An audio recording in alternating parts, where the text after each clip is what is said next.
whenever I've visited the seminary, I've been there now twice, maybe 3 times. I am always struck with the deep faith of the people that are there, their strong commitment to serving the church.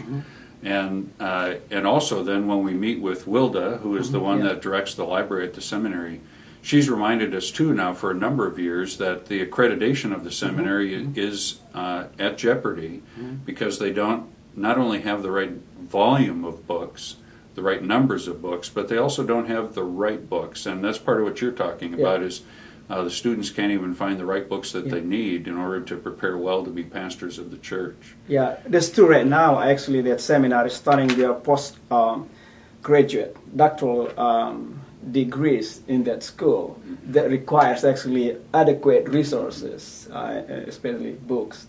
So they will be able to provide those programs. Or otherwise, in general, they might lose their accreditation because of the lack of resources they have. You know, it's hard to imagine that happening here in the U.S. Our seminaries are not in danger. We can find the books that we need. This really is a very desperate need for that church, again, of over 4 million members who needs pastors that are well prepared, and this seminary is critical to the preparation of those pastors. It's why we are just so grateful that we've been able to partner with Augsburg-Fortress Publishers, the publishing ministry of the ELCA, and Luther Seminary, one of the seminaries of the ELCA in St. Paul, Minnesota, along with the Theological Book Network, to work together to provide not just the number of books that the seminary needs, but the right books that will fit the bill for the students there and for the accreditation purposes. The Theological Book Network does this sort of coordinating for seminaries and other theological schools all over the world that are in desperate need.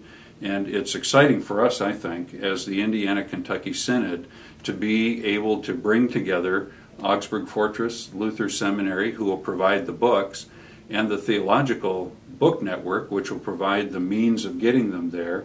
And then we can provide the financial support for the shipping, which is expensive. To ship to a country like Indonesia not only costs a lot of money because it's on the other side of the world, but there often are taxes and duties and other kinds of things that accompany the shipping of these books. And so to get about 2,000 books there in January and the early part of 2015, we need about $7,000 in order to cover that cost. And I think that we can do it in this partnership between these different parts of the church for the sake of the good folks of the Hakabepe. That's true, Bishop. Actually, your help that really make a difference in the life of those great leaders for the future of our church, and as a way we support our companions, we work together to make Christ known here and in that place. And for that, I say, Mauliate. Mauliate. Thank you. Yes, especially we already have some folks who have given over $1,000. And it's really easy for us to give to this cause. We have a way to give on our website, iksynod.org. There's a blue button on that website that you can click on to give generously. You can give according to sort of the number of books or boxes of books that you'd like to support in shipping to Indonesia.